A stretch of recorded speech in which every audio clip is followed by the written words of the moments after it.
integral in terms of exam questions.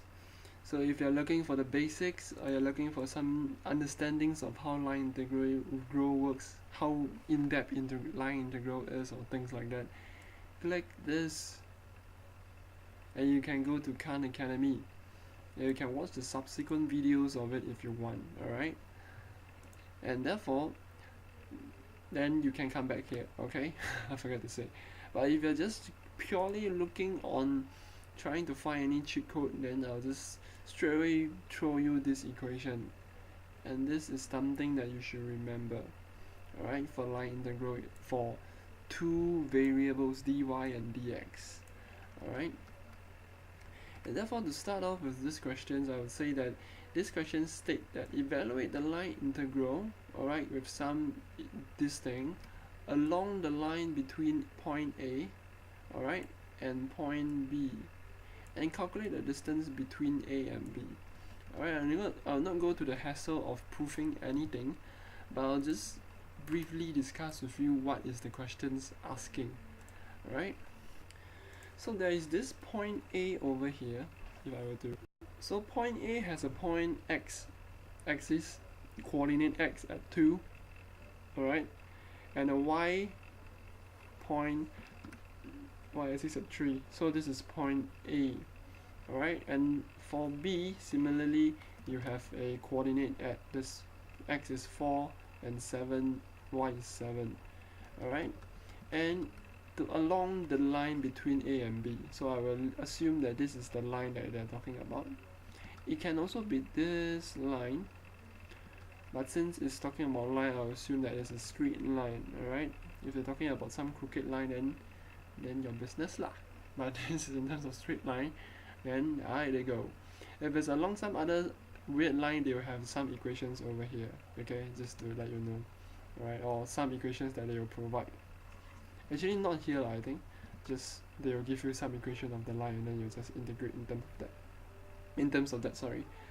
And what we're gonna do in terms of ds, alright? ds, if you remember Pythagoras theorem, if you feel that you know everything about here, you just skip to the further part. If you find that it's fairly useful for here, then I highly suggest you continue to listen this one, right? So in terms of Pythagoras theorem, this is dy and this is dx. Small change of dx and y will give you a small change of s, right? If this is, so if you were to talk about like Pythagoras theorem to find ds, you're going to talk about ds is equals to dx square plus dy square root. This is the Pythagoras theorem. I would highly assume that you already know what the hell is Pythagoras theorem. If not, then happy birthday. Anyway, and this is ds, alright? I think because I don't know where I'm stopped because I just paused my video. Anyway, so this is the Pythagoras theorem, the ds, and ds is a very small change in terms of x and y. So it's some ds.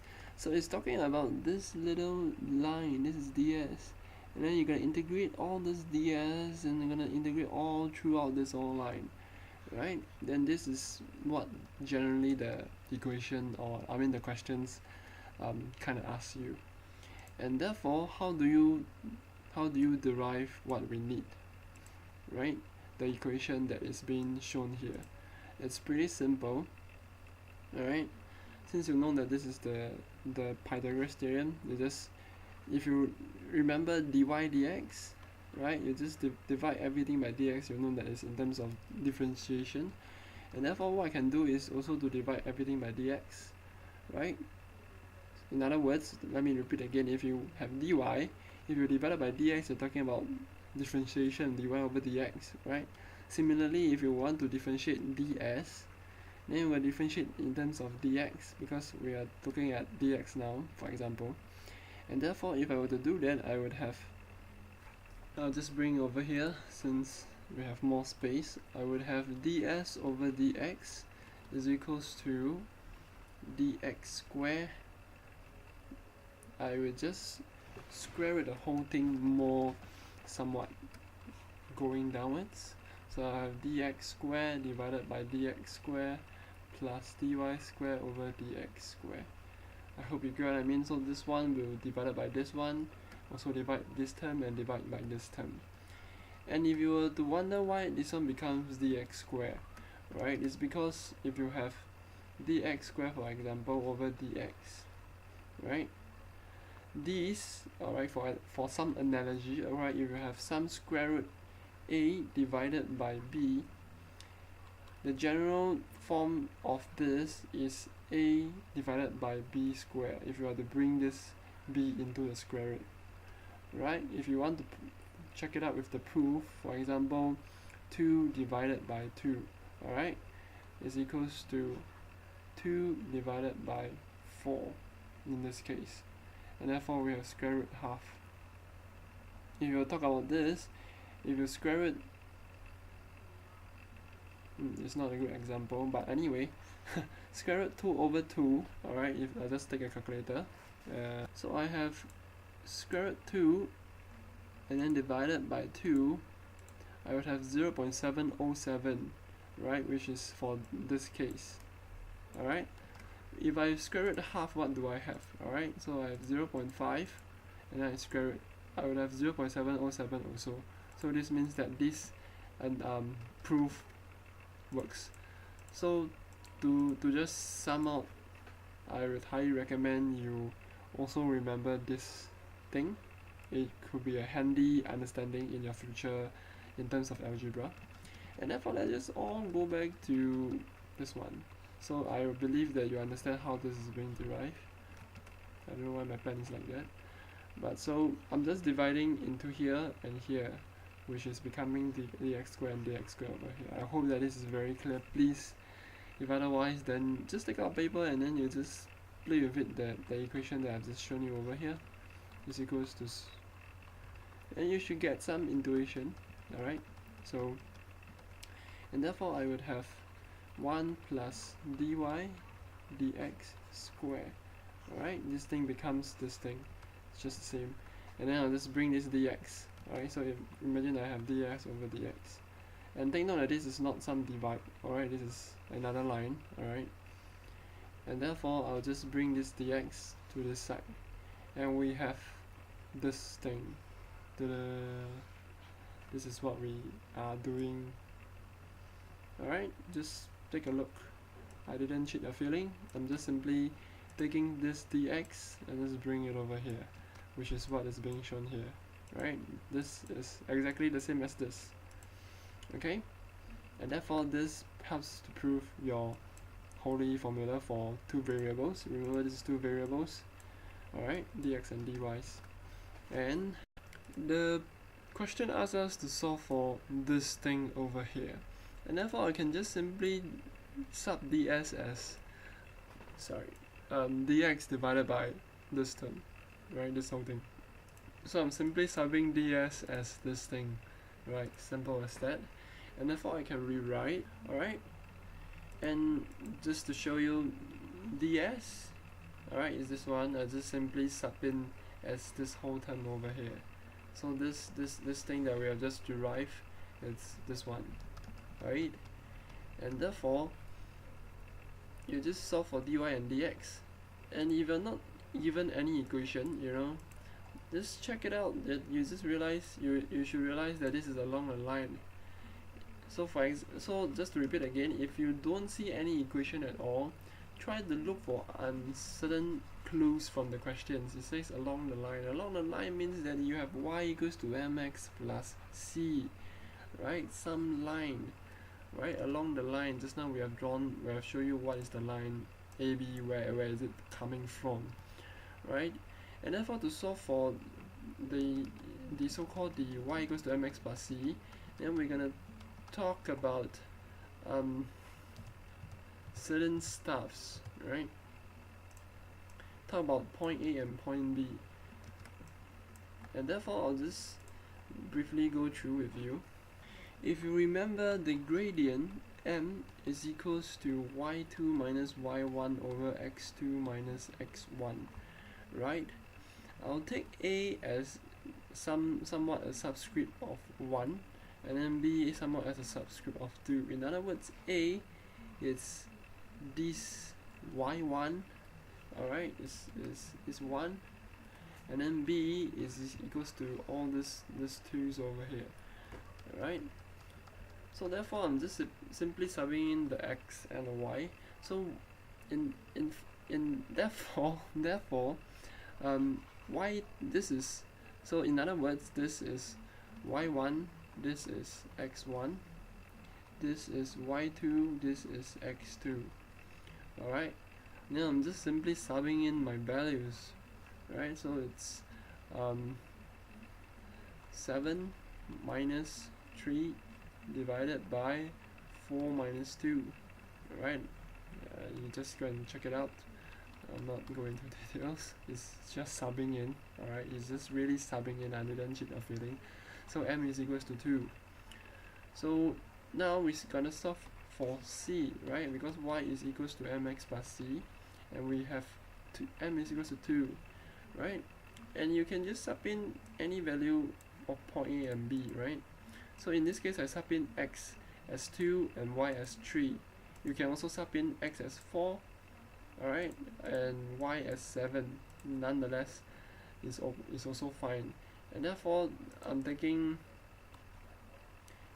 point A, and therefore we have 3 is equals to 2 plus c, where c is equals to minus 1. Alright, I think it's quite intuitively clear, right? So I'm just taking x as 2 and y as 3, I just sub it into this equation. Okay, simple as that. Hopefully it's really simple. And therefore we have a line y is equals to mx plus c as 2x minus 1. So this is the equation of the line. So you have some y, and you remember that where we are stuck at is where we are stuck at is over here. We don't know what is dy over dx. Now we know what is y, so we can differentiate this equation, and therefore dy dx is simply 2. Alright, this, if you differentiate, is just clearing away this. You guys have some coefficient left over. Alright, and therefore I'll just simply copy this equation. I'll paste it over here. I'll call this step 5, right? And therefore by subbing in is equals to integration 1 plus, you know that dy dx is equals to 2, alright, and therefore this is 2 square, so I'm just simply subbing in this dude as 2, right, dx. And then please remember that you're gonna integrate in terms of certain parameters, right? Now you're integrating in terms of dx, right? In terms of dx, you're talking about, remember just now our line, so you're talking about integrating from this point to this point. In fact, it's from this point to this point, alright? It's going in this direction, alright? So therefore, it's from 2 to 4, right? Because point A is 2, point B is 4, okay? And therefore, we'll just sub in the definite integral as 2 and 4, from 2 to 4. Alright, this is definite integral. If it's not if they say indefinite integral, or in fact they didn't say, but if let's say the question say that if it's indefinite integral, then you don't need to put anything over here because it's indefinite. You don't know the line at all. This line can be infinitely long. Alright, indefinite means that you have a definite point. From point A to point B, you have a definite line over here. Indefinite is anywhere along this line, right? For example, right? Just intuition, just an understanding, and just to help. And therefore, we have from 2 to 4, right? And I will assume that you know how to integrate, but never mind, let's do together. Please do not be intimidated by the square root. Alright, just solve for the inside first. Alright, this is pretty easy. You would have square root 5. 1 plus 4 is 5. Alright, this is 4. 1 plus 4 equals to 5. I don't know what I'm talking about, yeah. So if you were to integrate this dude over here, so if you integrate square root 5, you're gonna have square root 5x, right? And that's it. And then you just sub in the x's, right? So if you were to sub in the x, and therefore if you were to do that, you will have square root 5 times 4 minus square root 5 times 2. I'm just subbing in this term and this term, equals to 4.47 blah blah blah. Alright, and this is your answer. And this is the distance from point A to point B. And in fact, this is one alternative method to solve. Alright, so I shall see you in the next video for 3 variable stuffs. Alright, shall see you there.